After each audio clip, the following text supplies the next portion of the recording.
everyone, it's Monica with Scrap Saturdays. Thank you very much for all your lovely comments on my Easter upload. Today I'm going to show you my smash book. This is my first smash book, and I'm working on pictures from summer last year when we go camping with the kids. And again, I'm still working on camera angles. My husband says he's going to try and do some kind of modifications to see, but I just find that either the tripod's in my way or I don't feel comfortable, so just bear with me for the next couple of process videos. If the angles move or whatnot, I'm sure I'll get it right eventually. So this page, I guess a lot of people left theirs in their smash book, but I used it and I covered up the previous stuff. I didn't use a lot of thick embellishments in the smash book because I want it to stay relatively flat. I do have, let's see, a DCWV sticker sheet that I picked up at my local Winners, and I'm kind of using that because it's matching the Dear Lizzie Neapolitan paper line that I've been cutting up and using for the smash book. So I kind of like the idea of keeping things simple. I think that's going to be my trend for this year for a lot of my videos, is trying to motivate most of you to not stress out about how scrapbooking is done, because that's probably still the #1 comment that I get when I show people stuff. How do you have time to do it? Oh my goodness, I could never. Or you get caught in a rut like I've been, like many of you have probably been in, where we have a scrapbook room full of paper and all kinds of stuff, and you get to a point where perfection boggles your mind and you don't know where to start. So this is how I did my smash book. I picked a paper line that I felt was the colors that I wanted, or that had symbols and graphics that represented what we did in the summertime. And then I really like using craft cardstock, whether it's the 12 by 12 or the 8.5 by 11. So that's kind of my base if I need to, or to go to that. So that was kind of the layouts, or the layout that you saw me do earlier, which coincides with the pictures in here.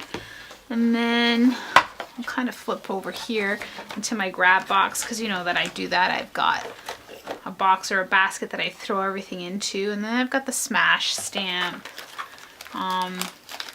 some smash accessories like the little pockets, some stickers from Sandyllion, some pearl embellishments, probably from the dollar store, and then I've got those travel tags, the smash ones.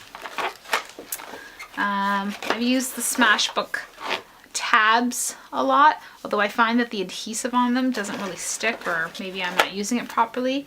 And then I've got these share and tell journaling cards that I've had them for a long time, but I haven't really actually put them into my smash book yet. I've got washi tape, and I don't know who makes it. I want to say it's a Queen Bee type. Again, it's just stuff that I find at my local Winners, and so these are all sorts of goodies that I think go with what I'm using and what I'm doing. I do love their pen.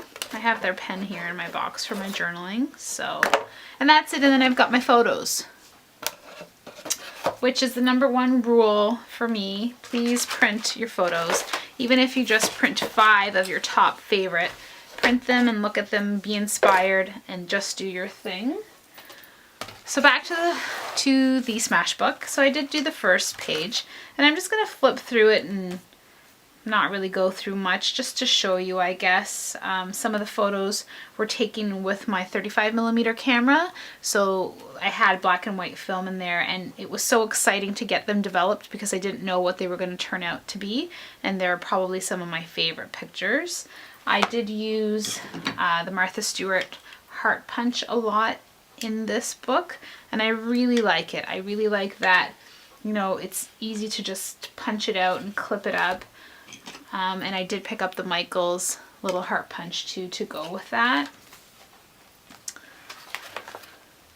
So I did use some negative punched out places. If you see some blank spots, it's because I want to get my children to write their own thoughts and memories about the trip and whatnot.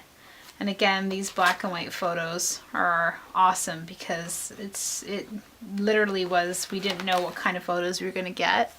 And on this page, I usually do this when I have a lot of pictures that are kind of relatively the same.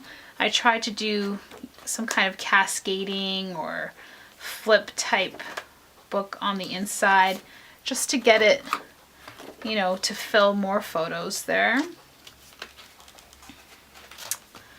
And again, on this page, I did the same type of thing where it's flip on flip,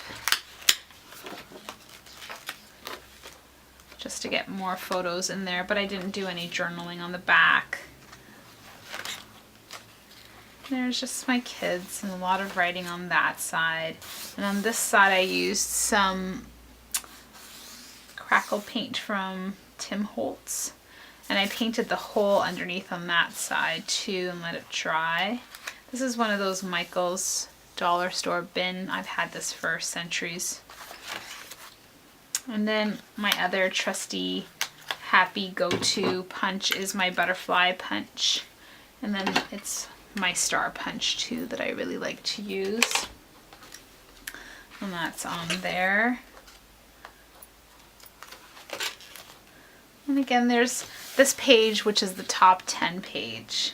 And I really like this page in the Smash book. I haven't gotten to a point where I could journal or write about it. And these last few summers I have been wearing a bikini at the beach, but I used to be very heavy and overweight, and I lost over 100 pounds, and not really comfortable with always having photos taken of myself or you know, the normal things that all human beings go through. But I like this top 10 because I really told myself that, you know, I was proud for running and eating healthy, for making an effort, not giving up, for wearing a bikini, for my courage, for my body, for Alan, who's my husband, and for these photos.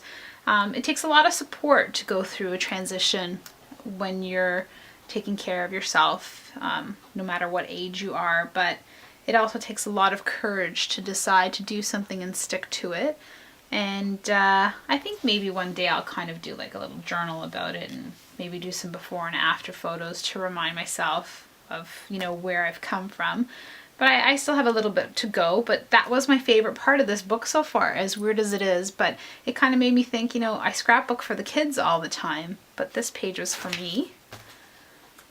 And then I also picked up the Martha Stewart doily lace punch. I don't know, you guys know how I am. I never know what things are called, pardon me, but I really like it. I don't know if I like it so much on pattern paper. I think it needs to be on a neutral type paper, but I played with it in this album as well. And then I really enjoyed the sticker sheet for this layout. And inside this package, there's so many different colors, but I really, really liked, there was a navy blue pattern to it. And I guess you can't see it anymore, but it had these stars and the really deep blues and reds that I liked.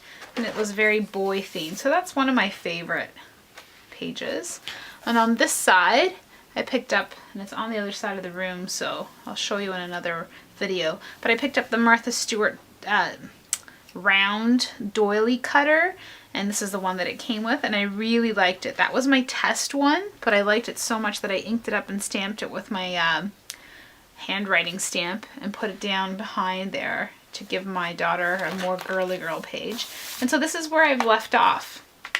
And so I kind of placed the photos, you know, in place and set up my next page and what I want to do and so on and so forth. And here we are munching down on party party mix, like as if we haven't eaten in 5 years.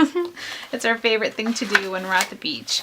And so that's what I kind of do. I kind of plan out my plate pages and then turn on my music and go to town and complete my book. So that's my Smash book. I really like doing these. The only thing that I think I don't like about them is that I kind of run out of room and I don't know how to layer things, but I'm practicing a little bit on that, and that I don't want it to be too thick. I really want my mini albums to be able to either fit on a shelf or fit into a box that I can tuck away neatly. That's kind of my transition for this year. Where am I cleaning up in my scrapbooking? Where is my transition going? And I believe that it's okay to change. It's okay to not like a certain package of paper anymore and donate it or give it away, recycle it. It's okay to change yourself through the seasons and through the transitions of scrapbooking, and even through the transitions of your own life, whether it be that you're caring for yourself or you're caring for your children or your family members or your parents or a neighbor. It's okay to not want to be stuck in the same rut or to do everything that everyone else does. You know, recycle your scrapbook room, throw some stuff away, give some stuff away, and experiment with your style. And it can be anything that you want to do, and you can try it out, and if you don't like it, you don't have to do it again. Scrapbooking does not have to be stressful. It does not have to be perfect. Part of putting stuff on YouTube, you know, it takes a little bit of courage to put your stuff up. You know, to show what you do, to put up a process video. Sometimes I have a little bit of anxiety when I know that the camera's rolling. I'm thinking, oh, did I glue that there? Or does that really look good? Am I pausing too long? And I don't know if I'm the only one, but I kind of had to get over that camera fear or that camera intensity where, you know, it's one of the things that I bring from learning to work out. Not every workout is going to be the best workout. So not every scrapbook page or mini album or layout is going to be the best page. But the fact that you did it and the fact that it's documented and you took time to make a memory for yourself or for a loved one, that's all that matters, is that you did it. Whether it turned out down. Have fun, guys.